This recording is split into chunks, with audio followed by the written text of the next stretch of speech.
না।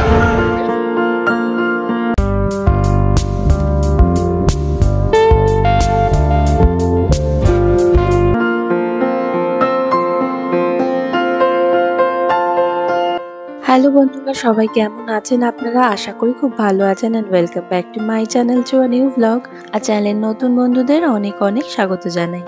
এমনিতে এই সময়টা করে এই আমেরিকাতে বেশ নানা রকমের চারিদিকে প্রোগ্রাম হয়।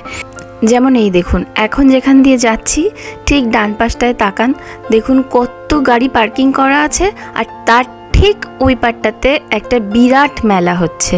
এটা হচ্ছে গিয়ে আমেরিকার স্টেট ফেয়ার। তবে স্টেট ফেয়ারে আজকে ঢুকবো না, কারণ স্টেট ফেয়ারে আজকে ঢোকার মতো সময় নেই।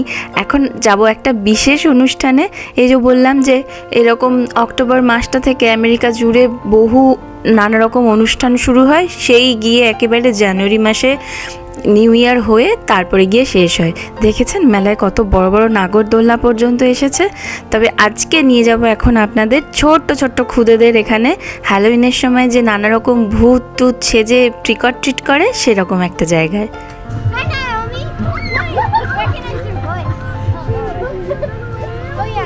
ও কি ওই যে দেখ মারিও সেজেছে, মারিও লুইজি মামা।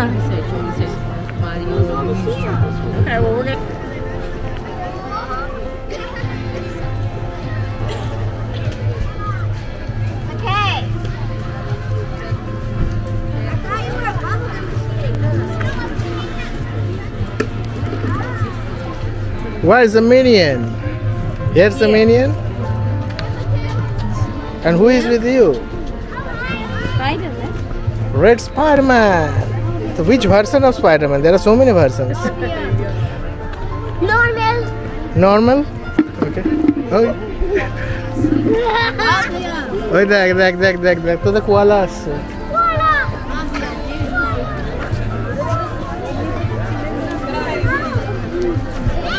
এই ধরুন যেমন অক্টোবর মাস পড়লে এদের এই হ্যালোউইন থেকে শুরু হয়। হ্যালোউইনের জন্য আবার প্রতিটা স্কুলেই প্রায় trick or treat, trunk or treat, মানে এগুলো তো এখন আপনারা অনেকেই প্রায় জানেন যে এরকম দিনগুলোতে মানে যখন ট্রিক অর ট্রিট থাকে সেই সময় বা হ্যালোউইন যখন বলে, তো বাচ্চারা হচ্ছে গিয়ে নানা রকম ক্যারেক্টার সাজে, আর স্পেশালি হচ্ছে গিয়ে ভূত সাজে, মানে যতটা পারে যে ভূত সাজে। তাছাড়াও নানা রকম রূপকথার ক্যারেক্টার এরকম সেজে। আর একটা ওই সেই যে বললাম পামকিন বিক্রি হয়, তো এরকম পামকিনের আকারে অনেক ধরনের বালতি এইসব বিক্রি হয় আর কি। তো সেই বালতি টালতি নিয়ে স্কুলে তারপর লোকের বাড়িতে বাড়িতে গিয়ে আর ট্রিক অর ট্রিট করে। এই যে যেমন এখানে দেখতে পাচ্ছেন ট্রাঙ্ক অর ট্রিট হচ্ছে। এটা ট্রাঙ্ক অর ট্রিট মানে হচ্ছে যে গাড়ির ট্রাঙ্কগুলো খুলে দিয়েছে, তো সেই গাড়ির ট্রাঙ্কগুলোতে যে সমস্ত ওইরকম ভূত টুত দিয়ে সাজানো আছে, আর ওখানে একটা ওইরকম কুমড়ো ভূতের বালতি বসানো আছে। কেউ হয়তো কিছু অ্যাক্টিভিটি রেখেছে খেলা, সেই খেলায় জিতে একটা করে চকলেট পাচ্ছে আর কি।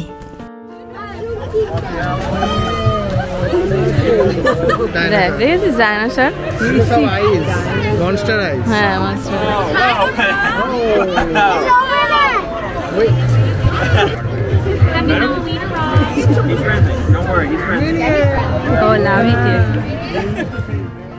আর আজকে এখন আমরা এসে গেছি হচ্ছে গিয়ে এটা রনের স্কুল, আর রনের স্কুলের এটা হচ্ছে গিয়ে স্কুলের পার্কিং লট।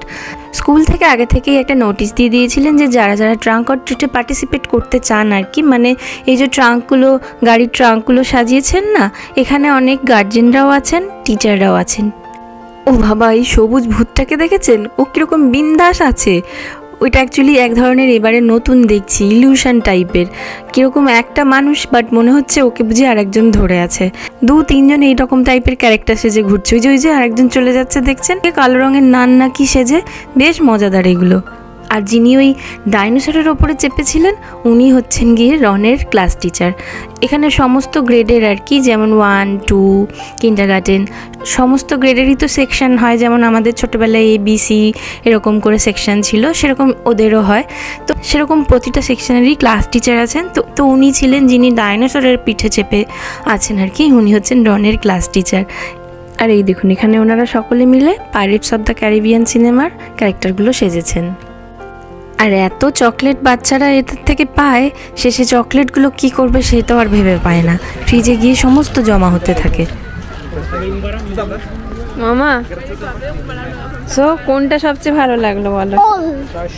অল তুই কটা পেয়েছিস? দেখি কতগুলো চকলেট পেলি দেখি। গুনতে হবে না তো, অনেকগুলোই হয়েছে। এর মধ্যে কতগুলো খাবি বল তুই আমাকে? 99. এবার এটা ইয়েলো কালারেরই নিয়েছিস? আরে দিল তো ওইখানে। It's not chocolate. না, এটা তো ব্যান্ড। হ্যাঁ হ্যাঁ, সবাই চকলেট নিয়ে চিন্তা করছে।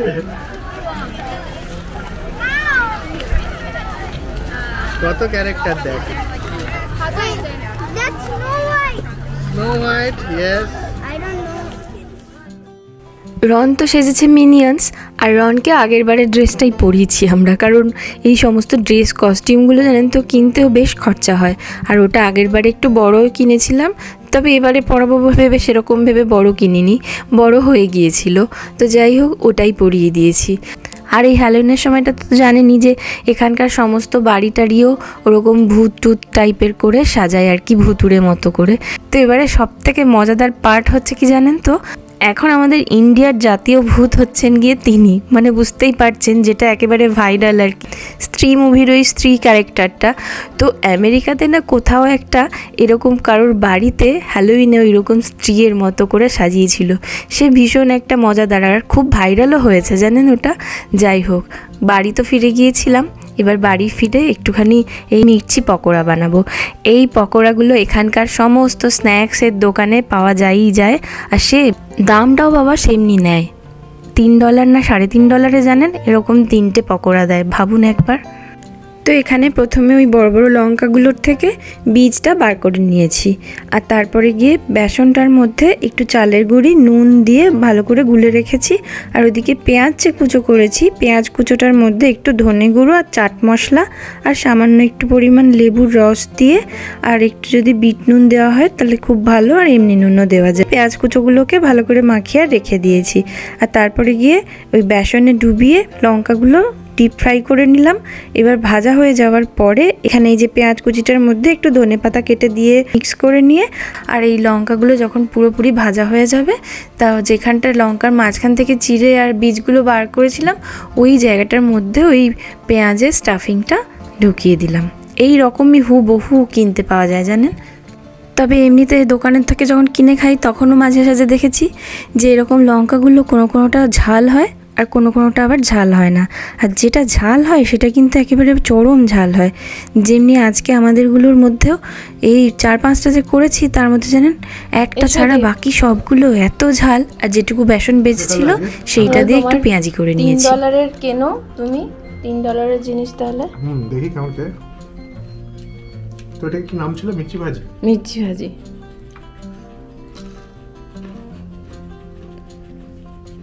পুরো দোকানের মতো করেছে রে, দোকানের থেকেও ভালো করেছে। ফ্রেশ খাবি? খাবি মামা? ঝাল দারুণ আছে, একটু ঝাল আছে লঙ্কাটা, তাহলে মনে হয় একটু ঝাল, তাহলে একটু সেই সাদাটে টাইপের লঙ্কাগুলো নিতে হবে, বেগুন বেগুন দেখতে। এক্সিলেন্ট হয়েছে। তুই কি খাচ্ছিস মেরি? আর এটা যেহেতু এই হ্যালোউইন আর দিওয়ালির সময় করেছিল, সেজন্য আমরা এসেছি আজকে একটু কস্কোতে কেনাকাটা করতে। আর এসে দেখুন কি দেখছি, এত জিনিস বিক্রি হচ্ছে, সমস্তই দেখুন হ্যাপি দিওয়ালি বলে লেখা আছে। এখন জানেন তো কস্কোতে কত ইন্ডিয়ান দেশি সমস্ত জিনিস বিক্রি হচ্ছে, প্রচুর মিষ্টিও দেখছি এখন, ইন্ডিয়ান মিষ্টিগুলো যেগুলো ইন্ডিয়ান গ্রসারিতে বিক্রি হয় সেগুলো বিক্রি হচ্ছে। চাল টাল তো অনেক কিছু এখন কস্কোয় চলে এসেছে, মিষ্টিগুলোও দেখছি চলে এসেছে। আর আজকে তো এই বাজির কম্বো ব্যাগটা দেখে পুরো অবাক হয়ে গেছি। হয়তো আগের বছরও হয়েছে, কিন্তু আগের বছরে কই সেরমভাবে মনে পড়ে না যে কস্কোতে দিওয়ালির সময়তে গিয়ে আর এরকম সাজানো একেবারে কম্বো বাজির ব্যাগ দেখেছিলাম। এইটা বুঝি 99, এইটা বড় বড়।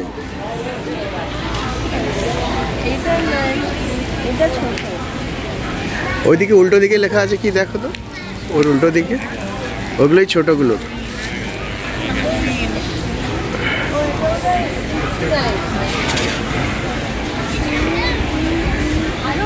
আর দেখে জানেন তো বেশ ভালোও লাগছিল যে বাহ, আমেরিকান দোকানগুলোতেও আজকাল এত আমাদের ভারতীয় জিনিসপত্র বিক্রি হচ্ছে। এমনকি ওয়ালমার্টে জানেন সেদিন দেখলাম হালদিরামসের মতো একটা কি ভিকারাম না কি আছে, তার চানাচুরের প্যাকেট বিক্রি হচ্ছে। সে দেখেও বেশ মনটা খুশি হলো। তবে আমরা কসকোর থেকে আর বাজির ওই কম্বো বড় ব্যাগটা নিইনি, কারণ এখানে কোথায় বাজি পোড়ানো টোড়ানো যায়, অ্যাপার্টমেন্টের মধ্যে যায় কিনা সেগুলো জানি না বলে আর অত বড় প্যাকেটটা নিইনি। ওয়ালমার্টেও এসে দেখেছিলাম যে ওখানে বিক্রি হচ্ছে আর একটু ছোট প্যাক হ্যাপি দিওয়ালি বলে। আর ওয়ালমার্টে খুব সুন্দর মেটালের প্রদীপ বিক্রি হচ্ছিল। যাক, $10 করে দাম ছিল, আর বাজির কম্বো প্যাকটার আরও একটু বেশি দাম ছিল। আমরা ওয়ালমার্ট থেকে কিনে নিয়েছিলাম। যাই হোক, আমরা এখন ওয়ালমার্ট আর কসকো কিছু জিনিসপত্র কেনাকাটা করে আর বাড়ি ফিরে গিয়েছিলাম। আর আজকে আবার সকালে বেরোচ্ছি ওই মেলাটা দেখার জন্য। গতকাল ছিল হচ্ছে কি রনের হ্যালোউইনের জন্য ট্রিক অর ট্রিট। তো গতকাল জানেন তো ওয়েদারটা খুব ভালো ছিল। আজকে থেকে আবার দেখছি আকাশ গুরুগম্ভীর হয়ে গেছে। আর এরকম মেঘলা ওয়েদারে দ্বীপ একদম পছন্দ করে না কোথাও ঘুরতে টুরতে, তার মধ্যে তো আবার মেলার মতো অত রঙিন একটা জিনিস। যাই হোক, তাই চলুন। তবে আজকে জানেন তো বেশ ঠান্ডা ঠান্ডাও লাগছে। আর আমরা তিনজনেই এসেছি একদম পাতলা পাতলা এই উডিগুলো গায়ে পড়ে, বেশ ঠান্ডাও লাগছে। তবে এইখানে এখন আপাতত পার্কিং লটে পার্ক করেছি। আসলে এই মেলাটার মধ্যে 2-3 রকমভাবে এন্ট্রি আছে। একদম মেলার কাছে যে পার্কিং লট আছে সেখানে গিয়েও গাড়ি পার্কিং করা যায়। তবে গতকাল দেখেছিলাম প্রচুর লাইন পড়েছে, আর সেই লাইনেই প্রায় 1-1.5 ঘন্টা আটকে পড়েছিলাম। যেহেতু মেলাটা শুরু হয়েছিল অক্টোবর মাসের 17 তারিখ থেকে, আর 10 দিনের মতো মেলা 27 তারিখে শেষ হয়ে যাওয়ার কথা। আর এই ধরনের স্টেট ফেয়ার আমেরিকার বহু রাজ্যে হয়। আমার ঠিক জানা নেই যে সমস্ত রাজ্যে হয় কিনা। তবে আগের বছর টেক্সাসেও ঋতুপর্ণাদিরা বলেছিল ওরা নাকি কোন স্টেট ফেয়ারে গিয়েছিল, তার মানে ওখানেও হয়। তো এরকম আরও 1-2 রাজ্যে হয় দেখেছি, যেমন নিউ জার্সিতে হয়। তো চলুন, এখন বাসে বসে পড়েছি। ওই পার্কিং লটে গাড়িটা পার্ক করে আর লাইন দিয়ে দাঁড়াতে হয়েছিল। ওটা হচ্ছে গিয়ে বাস স্টপ। ওখান থেকে মেলায় যাওয়ার জন্য বাস ছাড়ছে, একেবারে মেলার গেটে পৌঁছে দেবে বলে। এই দেখুন, মেলার কাছে পৌঁছেও গিয়েছি। চলুন এবার মেলায় ঢুকি। মেলায় ঢোকার জন্য আগে থেকে অনলাইন টিকিট দ্বীপ কেটে রেখেছিল। এখানে আছে তো অনেক রাইড, কিন্তু তার মধ্যে আমরা চাপও হচ্ছে গিয়ে এই রোপওয়েগুলোতে। বলছে state fire fair flyer. I don't like running my credit card.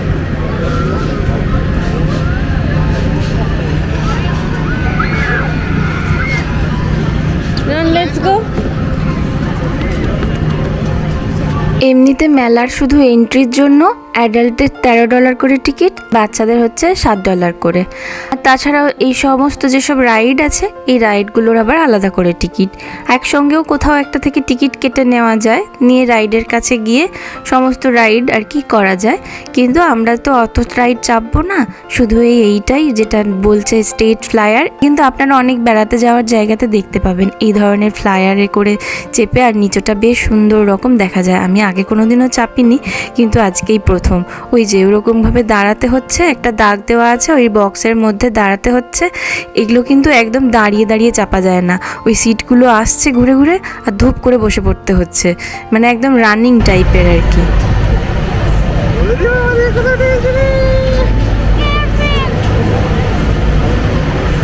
বেশ ভয় ভয় লাগছে, অনেকটা উঁচুতে উঠে নিচেটা দেখো।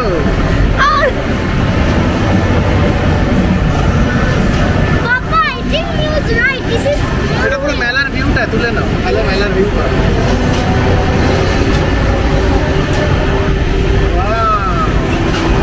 আমার সময় তাদের নামতে আরো কত গেম আছে দেখ এখানটা, এই জায়গাটাই উঠলো আগেরটা। তো আমরা এখন বেশ থ্রিল্ড এক্সপিরিয়েন্সে আছি, একটু ভয়ে ভয়ে আছি। মাটি থেকে অনেকটা উপরে পাথর হয়ে আছি। এটাকে এখানে বলে স্টেট ফেয়ার ফ্লায়ার।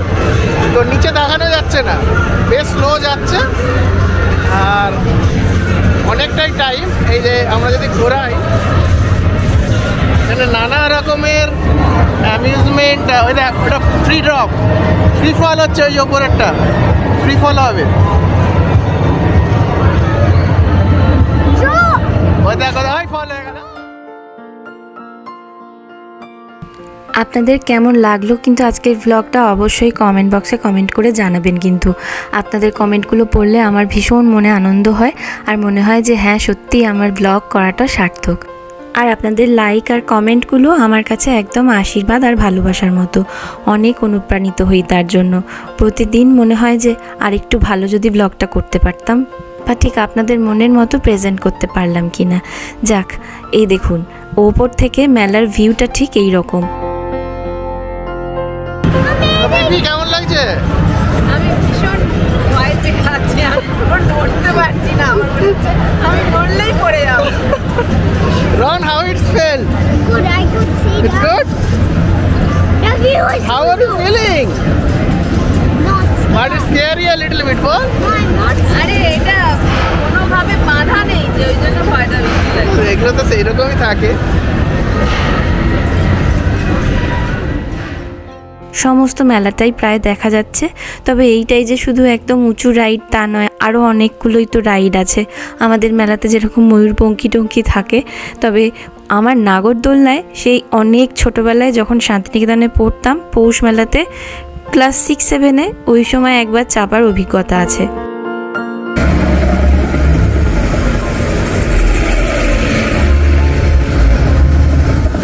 আর এই দেখুন ভয় পেতে পেতে রাইডটা শেষই করে ফেললাম। আর এটা হচ্ছে গিয়ে আমেরিকান আর্মির যে হেলিকপ্টারগুলো হয় সেটারও একটা রাইড।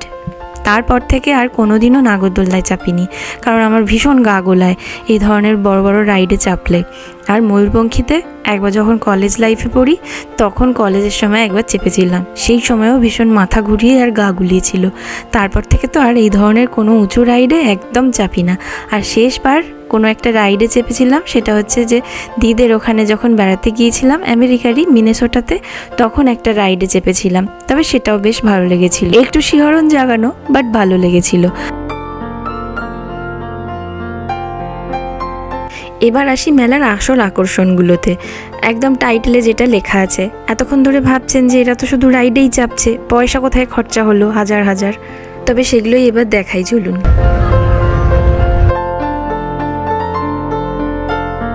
আসলে একদম মেলাতে যখন ঢুকেছি, ওই টিকিট যখন যেখানে চেক করলো স্ক্যান করে, ওইখানটা থেকে দেখতে পাচ্ছি যে বহু মানুষের হাতে খুব বড় বড় সফট টয়েস। আমরা ভাবছিলাম যে সফট টয়েস সকলে কিনে নিয়ে যাচ্ছে, আবার বড় বড় অনেক মানুষের হাতে দেখছি সফট টয়েস। ওই যে দেখুন ওর হাতেও সফট টয়েস। রাইট সাইডে একটা হন্টেড হাউস আছে, আইসক্রিম এখন খাবে? চলো তাহলে খেতে খেতেও যেতে পারো। ওইদিকে হন্টেড হাউস আছে। তো বেশ বড় সড়োদের হাতেও দেখতে পাচ্ছিলাম, তো আমরা ভাবছি কি জানি কম দামে বুঝি পাওয়া যাচ্ছে। আর মেলায় ঢুকে এতক্ষণ যে ঘুরতে ঘুরতে মোটামুটি খিদে পেয়েছিল, তাই জন্য একটা মেক্সিকান রেস্টুরেন্টের মতো আর কি ওই ফুটেই দোকান দিয়েছে, সেখানে দাঁড়িয়ে ক্যাসেডিলা অর্ডার দিয়েছিলাম। তো সে আবার আর এক কাণ্ড, অর্ডার দিয়েছিলাম একটা ক্যাসেডিলা, সে আবার লিখে রেখেছে পোলো বলে 3টে। সেটা আর দেখিনি বিলে, হাতে যখন দেয় তখন দেখছি ওমা 3 পিস, আবার $18 করে দাম নিল 3টে। ওই থেকেই আমাদের আজকে হাজার হাজার টাকা গচ্ছা যেতে শুরু করেছে। $18 মানে তো বুঝতে পারছেন, কনভার্ট করলে দাঁড়ায় হচ্ছে ভারতীয় টাকায় প্রায় 1500 টাকা মতো। এবার ভাবুন 3টে দিয়ে দিয়েছে। তো যাই হোক, এবার বলি, এই যে একটু আগে এক ধরনের হাঁসের মধ্যে রিং রিং ছুঁড়ে দ্বীপ খেলছিল, ওইটা আর এক ধরনের খেলা। ওই খেলাগুলো এদের জানেন তো ভীষণ কিভাবে ট্রিক করা আছে, কিভাবে কি করা আছে জানি না, কিন্তু পাচ্ছেও অনেকে। যেমন এখানে যেটাই বসেছে সুইপ্ত আর রন, ওটাও হচ্ছে কি জল দিয়ে একটা পাইপের মতো কে কত তাড়াতাড়ি পুরো ব্যাপারটাকে গ্রিন করতে পারে। কিছুতেই শত আগে টিপেও হচ্ছে না, অথচ জানেন এদেশের লোকেরা দেখছি কি তাড়াতাড়ি ওগুলো করে ফেলছে। আবার বাচ্চাগুলো, আর এই যে বড় বড় সফট টয়েসগুলো দোকানের মধ্যে ঝুলছে, কি দারুণ দেখতে, মানে ওইগুলোর অ্যাট্রাকশানে সকলে আসছে। ওগুলোর মোটামুটি বাজারে তো $50 থেকে $60 দাম হবে। তো এরকম একটা করে গেম পার ইচ পার্সন খেলতে গেলে কোনোটার $6, কোনোটার $15, কোনোটার $10 করে দাম। তো সেজন্য সফট টয়েসের লোভে আর রনকে একটা দিতে পারবো সেই লোভে অনেকগুলো খেলে ফেলেছি, আর অনেকগুলো দানও খেলে ফেলেছি, 3 জনে মিলে। আবার তো সেই করে হাজার হাজার টাকা গচ্ছা গেছে। শেষমেশ দীপ আর আমি তো একটাও করতে পারিনি। করার মধ্যে একটা ছোট্ট সফট টয়েস পেয়েছে রন, এক জায়গায় বড়শি দিয়ে মাছ উঠিয়ে। যাক চলুন তাহলে, তারপরে গিয়ে ফিরেই গিয়েছিলাম বাড়ি। আর বাড়ি ফিরে দিওয়ালির জন্য দীপের অফিসে পার্টি আছে, তার জন্য আমি সেদিন ওর বার্থডেতে যেই মিষ্টিটা বানিয়েছিলাম সেই মিষ্টিটা করে বানিয়ে দেবো বলে সব তোড়জোড় শুরু করেছি। আর তার সঙ্গে আজকের ব্লগটাও এখানে শেষ করি। আবার দেখা হবে আপনাদের সঙ্গে নতুন কোনো ব্লগে। ততক্ষণ সকলে খুব খুব ভালো থাকবেন, সুস্থ থাকবেন এবং সাবধানে থাকবেন। আর ব্লগটা কেমন লাগলো পারলে প্লিজ কমেন্ট সেকশানে কমেন্ট করে জানাতে ভুলবেন না যেন। ভালো লাগলে প্লিজ একটু লাইক, শেয়ার, চ্যানেলটা সাবস্ক্রাইব করার রিকোয়েস্ট রইল। আর যারা ফেসবুক থেকে দেখছেন তারা প্লিজ পারলে একটু পেজটা ফলো আর শেয়ার করে দেবেন। অনেক অনেক ধন্যবাদ ভিডিওটা দেখার জন্য।